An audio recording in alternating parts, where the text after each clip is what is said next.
오늘 본문의 말씀은 이제 이스라엘의 역사 가운데 사도 바울이 이신칭의의 원리를 설명하고 또 이 모든 것이 하나님의 주권 안에 있음을 설명하는 내용입니다.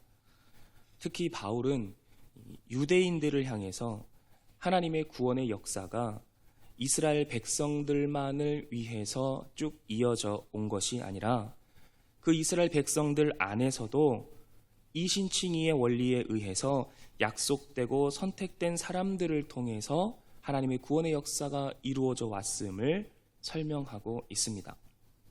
자, 바울이 오늘 본문 전까지 1장부터 로마서 1장부터 8장까지 계속해서 설명하고 있는 게 뭡니까? 바로 딱 네 글자로 이신칭의라고 했습니다. 오직 믿음으로 의롭게 된다. 오직 믿음으로 의롭다 칭함을 받을 수 있다. 믿음으로 하나님의 자녀가 되는 것이다. 아브라함의 혈통, 아브라함의 자손이 아니어도 하나님의 백성이 될 수 있다. 이게 사도 바울이 계속해서 이야기하고 있는 내용입니다. 사도 바울이 이렇게 얘기를 하다 보니까 유대인들이 어떤 생각이 들었냐? 자신들의 민족적 운명에 대해서 의구심을 품기 시작했습니다. 유대인이 이렇게 생각하는 겁니다. 사도 바울 얘기를 계속 듣다 보니까 이상하다. 하나님은 분명 우리 조상 아브라함을 선택하셨고 또 아브라함의 혈통을 통해서 하나님의 백성을 삼아 주셨다. 그래서 율법도 우리만 가지고 있다. 하나님은 우리에게 약속, 큰 민족을 이루겠다는 약속도 우리에게만 하셨다. 그런데 바울 너의 말을 들어보니, 너가 하는 이신칭의의 얘기를 들어보니, 그렇다면 그동안 하나님이 우리 조상들에게 했던 약속은 아무 쓸모가 없는 것이냐? 우리가 그토록 지켜왔던 율법적인 삶은 다 물거품인 것이냐?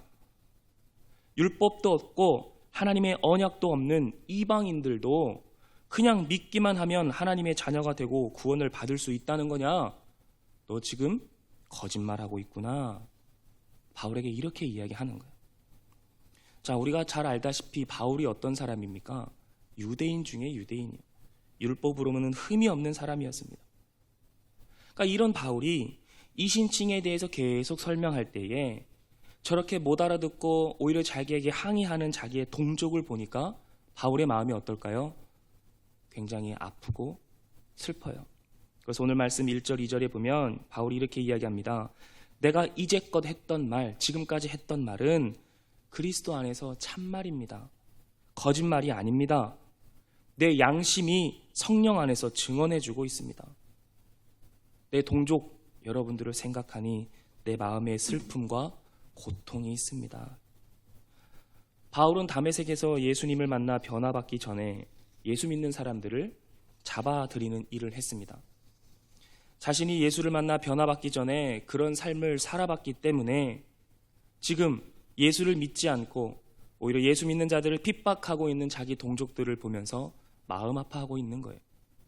더 안타까운 것은 뭐냐면 자기들은 하나님의 백성이라고 하면 오히려 하나님의 뜻을 더 잘 알아서 예수를 잘 믿어야 될 텐데 하나님의 백성이라고 하면서 하나님이 보내신 예수를 믿지 않고 있으니까 바울은 너무 답답하고 안타깝고 슬퍼하고 있는 겁니다. 그래서 3절에서 이렇게 고백합니다. 내 동족을 위하는 일이라면, 내 동족이 예수를 믿기만 한다면 내가 저주를 받아 그리스도에게서 끊어질지라도 원하는 바로다. 여기서 원하는 바로다 라는 뜻은 기도한다는 뜻입니다. 그럼 바울이 어떻게 기도한대요? 바울이 동족을 위해서 어떻게 기도한다는 겁니까? 나를 예수의 사랑에서 끊어주시고 나에게 맺어주셨던 예수의 사랑을 제 동족들에게 베풀어 주세요 하는 기도가 아닙니다. 어제도 살펴봤지만 바울이 뭐라 그랬습니까? 예수의 사랑에서 우리를 끊을 수 있는 것이 있다 없다? 없다. 절대 없다. 이거를 바울이 잘 알고 있죠. 그러니까 3절에서 하는 바울의 기도는 자기 동족을 향한 자신의 마음이 그만큼 애절하다는 거예요. 간절하다라는 겁니다. 자, 이런 슬프고 안타까운 마음을 가지고 바울이 계속해서 설명합니다. 어떻게 설명하느냐? 유대인들이 알아듣기 쉽게 이스라엘의 역사와 하나님의 백성이라는 그 정통성을 가지고 이제 이신칭의를 계속 설명하는 겁니다. 4절, 여러분들은 이스라엘 백성들입니다. 하나님께서 선택하신 선민, 하나님의 자녀가 맞습니다. 그래서 여러분들은 하나님을 알고 있기에 하나님의 영광이 있고, 여러분들에게는 하나님의 약속이 있고, 하나님의 율법을 가지고 있고, 하나님께 제사를 드릴 수 있는 약속된 민족이 맞습니다. 5절, 예수 역시 육신적으로는 여러분들 이스라엘의 혈통에서 태어났습니다. 그런데 여러분들의 혈통에서 여러분들과 함께 태어난 그 예수가 누구냐? 만물 위에 계셔서 영원토록 찬송을 받으실 하나님이십니다. 어때요? 바울의 설명이 이스라엘의 선민 사상에 굉장히 잘 들어맞는 얘기죠. 그러니까 이스라엘의 하나님의 백성이라는 그 사실, 거기에 걸맞는 이야기를 쭉 하면서 이스라엘의 혈통에서 누가 태어났다? 예수가 태어났다라는 것을 이야기하고 있습니다.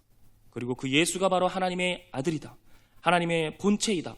그렇기 때문에 6절, 너희를 향하신, 이스라엘 백성을 향하신 하나님의 약속, 하나님의 말씀이 폐하여진 것이 아니다. 자, 지금까지 바울이 하는 말이 쭉 뭡니까?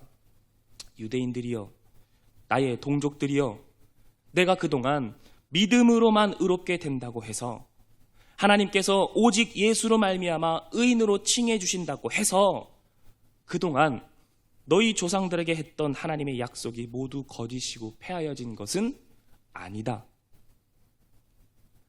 너희들은 여전히 율법을 가지고 있고, 또 이방인들은 모르는 하나님께 예배드리는 법을 알고 있고, 또 하나님과의 모든 약속이 그대로 유효하다.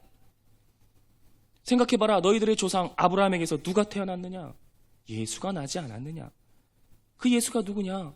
만물 위에 계신 영원히 찬양을 받으실 하나님이 아니냐? 너희에게 했던 언약의 말씀, 너희로 큰 민족을 이루리라 했던 그 언약의 말씀, 하나님은 한 점 없이 다 이루셨다. 그러니 하나님의 말씀이 폐하여진 것이 아니다. 이것이 바울의 설명입니다. 자, 그럼 이 말을 들었을 때 유대인들에는 또 어떤 마음이 들었을까요? 아마도 또다시 교만해졌을지 몰라요. 우리들도 아브라함의 혈통이, 그렇게 얘기하는 예수도 우리의 혈통에서 태어났다? 아, 그러면 이제 우리들도 자동으로 구원받는 하나님의 자녀가 되겠구나. 아마 또 이렇게 생각할지도 몰라요. 그래서 바울이 이어서 바로 이렇게 설명합니다. 6절 하반절에 보니까 이스라엘에서 난 그들이 다 이스라엘이 아니다. 7절, 아브라함의 자녀라고 해서 다 그의 자녀가 아니지 않느냐? 누구만 아브라함의 자녀냐? 오직 이삭으로부터 난 자라야 하나님의 언약의 자녀가 아니냐? 8절, 그러니까 육신의 자녀, 아브라함의 자녀라고만 해서 무조건 하나님의 자녀가 아니요, 오직 약속의 자녀, 지금으로 말하면 예수를 믿음으로 그 약속의 자녀가 하나님의 자녀로 여김을 받는다. 바울이 하는 말이 이겁니다. 내가 앞에서 설명하지 않았느냐? 하나님께서 선택, 약속하신 사람이어야 하나님의 진짜 자녀가 되는 것이다.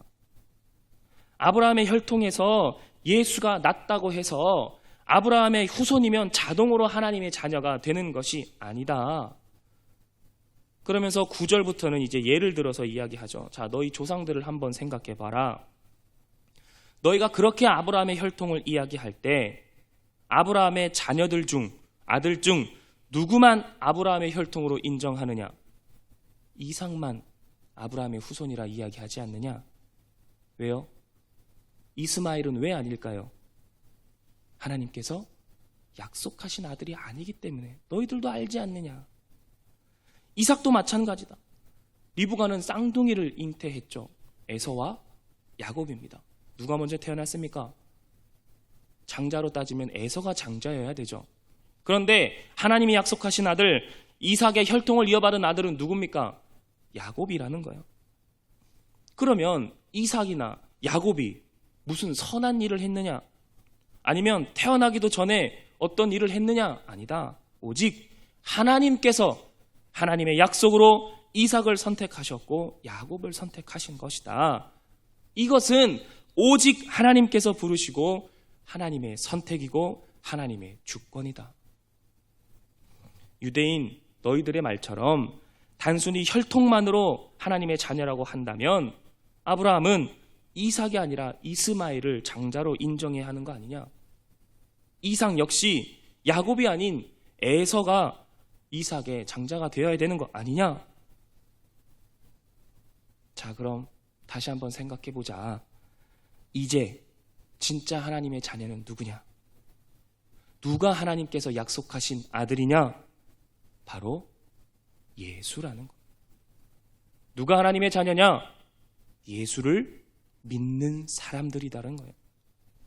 예수를 믿어서 하나님을 사랑하는 사람들, 그래서 하나님은 하나님을 사랑하는 자들을 부르시고 선택하신다. 이것이 뭐다?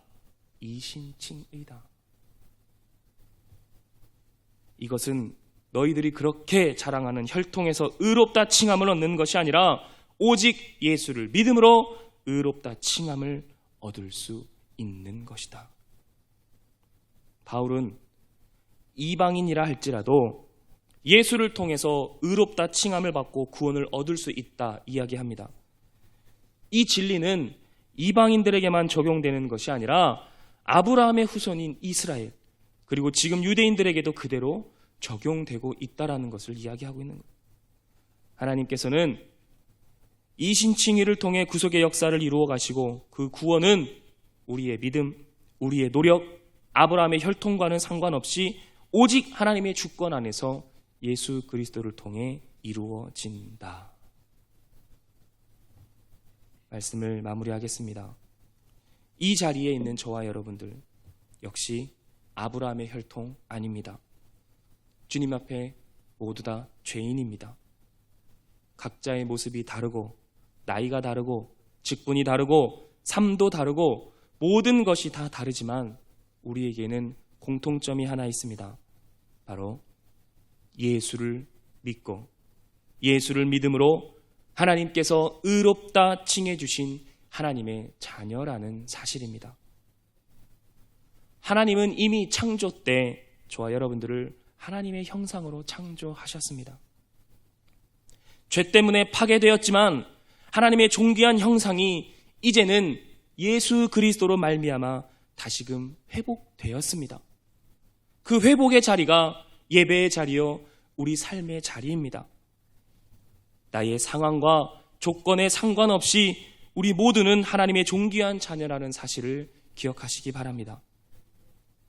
유대인이 이방인을 무시할 필요가 없고 이방인이 유대인을 적대시할 필요가 없는 것처럼 우리 교회 안에서도 모든 성도 한 사람 한 사람이 하나님께서 부르시고 선택하시고 의롭다 칭함받으며 살아가는 하나님의 자녀라는 사실을 잊지 않는다면, 그래서 나도 내 옆 사람도 우리 모두가 존귀하고 예수 그리스도를 닮아가는 사람이라는 것을 인정한다면 서로를 바라볼 때 서로 존중하고 배려하고 사랑할 수밖에 없을 것입니다.